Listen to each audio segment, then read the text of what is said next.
कभी सोचा है कि हमारा दिमाग बिल्कुल एक कंप्यूटर की तरह है, जिसका अपना एक ऑपरेटिंग सिस्टम होता है।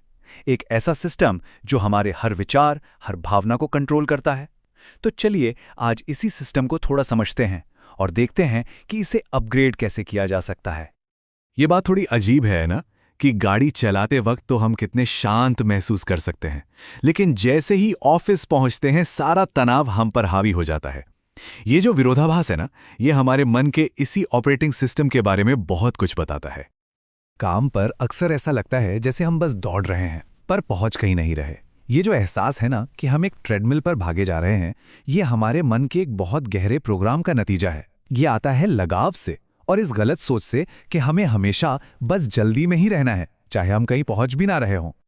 ये बिल्कुल वैसा ही है मानो हम एक तेज रफ्तार ट्रेन में बैठे हैं और मंजिल पर जल्दी पहुंचने के लिए ट्रेन के अंदर ही दौड़ना शुरू कर दें। मतलब हम अपनी सारी एनर्जी एक ऐसी लड़ाई में लगा रहे हैं जो असल में है ही नहीं। तो सवाल ये उठता है कि ये गड़बड़ी आखिर आती कहाँ से है? क्या ये हमारे सिस्टम में कोई बग है या फिर ये हमारे मन के डिफ़ॉल्ट सॉफ्टवेयर का ही एक हिस्सा है? चलिए इसकी थोड़ी पड़ताल करते हैं। असल में हमारा मन अक्सर चिंता, लगाव और भ्रम इसी डिफ़ॉल्ट सॉफ्टवेयर पर चलता है। और ये सॉफ्टवेयर करता क्या है? ये हमारी समझदारी को, हमारी बुद्धि को हाईजैक कर लेता है और हमें हर छोटी बड़ी बात पर तुरंत रिएक्ट करने पर मजबूर कर देता है, बिना कुछ सोचे समझे। अब यहां देखिए, हमारे मन की दो अवस्थाएं कितनी खूबसूरती से दिखाई गई हैं। एक तरफ है अशांत साधक, जो हमेशा भविष्य में खुशी के पीछे भागता रहता है, और दूसरी तरफ है शांत साधक, जो वर्तमान में, अभी में शांति पा लेता है। देखा जाए तो ये सिर्फ नजरिए का ही तो फर्क है, लेकिन इसका हमारी जिंदगी पर बहुत बहुत गहरा असर पड़ता है। और इस डिफ़ॉल्ट सॉफ्टवेयर की जड़ में क्या है? वो है कमी की मानसिकता। ये एक ऐसी अंदरूनी आवाज़ है जो लगातार हमारे कान में फुसफुसाती रहती है कि समय काफ़ी नहीं है, पैसे काफ़ी नहीं है, प्यार काफ़ी नहीं है और सबसे बढ़कर मैं काफ़ी नहीं हूँ। और यही सोच हमें हमेशा परेशान और बेचैन रखती है। तो ठीक है, अगर ये डिफ़ॉल्ट सॉफ्टवेयर ही सारी समस्या की जड़ है, तो अच्छी खबर ये है कि इसे अपडेट किया जा सकता है। अब सवाल ये है कि करें तो करें कैसे? इसका जवाब है मंगलाचरण। अब ये कोई मुश्किल पूजा पाठ या कोई कर्मकांड नहीं है। ये असल में एक बहुत ही सरल लेकिन शक्तिशाली मेंटल रीसेट है। बिल्कुल वैसे ही जैसे हम अपने दिमाग को एक ज़रूरी सॉफ्टवेयर अपडेट दे रहे हों। इस पूरे अपडेट का जो सार है ना, वो इस एक लाइन में छिपा है। ये सिर्फ शब्द नहीं है, ये एक इरादा है। अपने अहंकार को साइड में रखकर एक गहरी समझ और शांति के लिए खुद को तैयार करने का एक तरीका। और कमाल की बात यह है कि इस अपडेट को इंस्टॉल करने का तरीका भी बहुत आसान है। बस 3 सिंपल स्टेप्स हैं।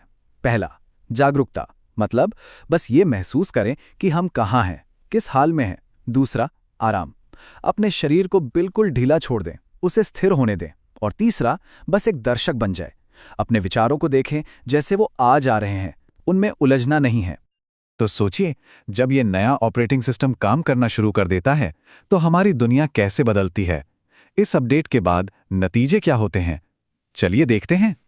सबसे बड़ा बदलाव जो आता है वो है हमारे नजरिए में। जो कमी की मानसिकता थी, उसकी जगह एक समर्थन वाली मानसिकता ले लेती है। हमें ये लगने लगता है कि जिंदगी हमारे खिलाफ नहीं है, बल्कि वो तो हमारे साथ है, हमें सपोर्ट कर रही है। और ये नया नजरिया हमें एक बहुत जरूरी चीज सिखाता है। ये हमें ज्ञाता यानी जो देख रहा है, जो अनुभव कर रहा है, और ज्ञेय यानी वो चीज जिसे अनुभव किया जा रहा है, इन दोनों के बीच का फर्क समझाता है। और सच कहूं तो यही फर्क समझना इस नए ऑपरेटिंग सिस्टम का बेस है। तो ये ज्ञेय आखिर है क्या? हमारी चिंता, हमारा गुस्सा, हमारी परेशानियां, नाकामी का डर, ये सब ज्ञेय है। ये सिर्फ अनुभव हैं। बिल्कुल वैसे ही जैसे आसमान में बादल आते जाते रहते हैं, वो आसमान नहीं होते, वैसे ही ये अनुभव हम नहीं हैं। ये जो लाइन है ना, ये इस पूरे बदलाव को बहुत खूबसूरती से बताती है। जब ये बात समझ आ जाती है तो हम अपनी पहचान इन आते जाते तूफानों या लहरों से नहीं करते, बल्कि उस आकाश और सागर से करते हैं जो हमेशा शांत और स्थिर रहता है। तो ठीक है, ये सब बातें तो अच्छी हैं, लेकिन सवाल ये है कि हम इस नए ऑपरेटिंग सिस्टम को अपनी रोज की जिंदगी में इस्तेमाल कैसे करें? और इसका जवाब हमारी सुबह की शुरुआत में छिपा है। इसको ऐसे समझिए, हमारा दिमाग ना हर सुबह एक फोन की तरह बूट अप होता है, रीस्टार्ट होता है। और सुबह सुबह जो पहला ऐप हम खोलते हैं, चाहे वो चिंता का ऐप हो या शांति का, वही ऐप हमारे पूरे दिन का टोन सेट कर देता है। तो इसका मतलब ये हुआ कि हर सुबह हमारे पास एक चॉइस होती है। क्या हमें कमी वाला ओएस बूट करना है जो चिंता और जल्दबाजी से भरा है, या फिर हमें समर्थन वाला ओएस चुनना है जो हमें याद दिलाता है कि जिंदगी हमारे साथ है। और सबसे अच्छी बात जानते हैं क्या है? इस चॉइस के लिए घंटों मेडिटेशन करने की जरूरत नहीं है, बस 1 मिनट। सुबह उठने के ठीक बाद सिर्फ 1 मिनट का एक सचेत रीसेट हमारे पूरे दिन की दिशा बदल सकता है। सिर्फ 1 मिनट। तो अब सवाल बस इतना सा है कि कल सुबह कौन सा ऑपरेटिंग सिस्टम दिन को चलाएगा, कमी वाला या समर्थन वाला। ये चुनाव पूरी तरह हमारे हाथ में है, दिन के उस सबसे पहले पल से ही।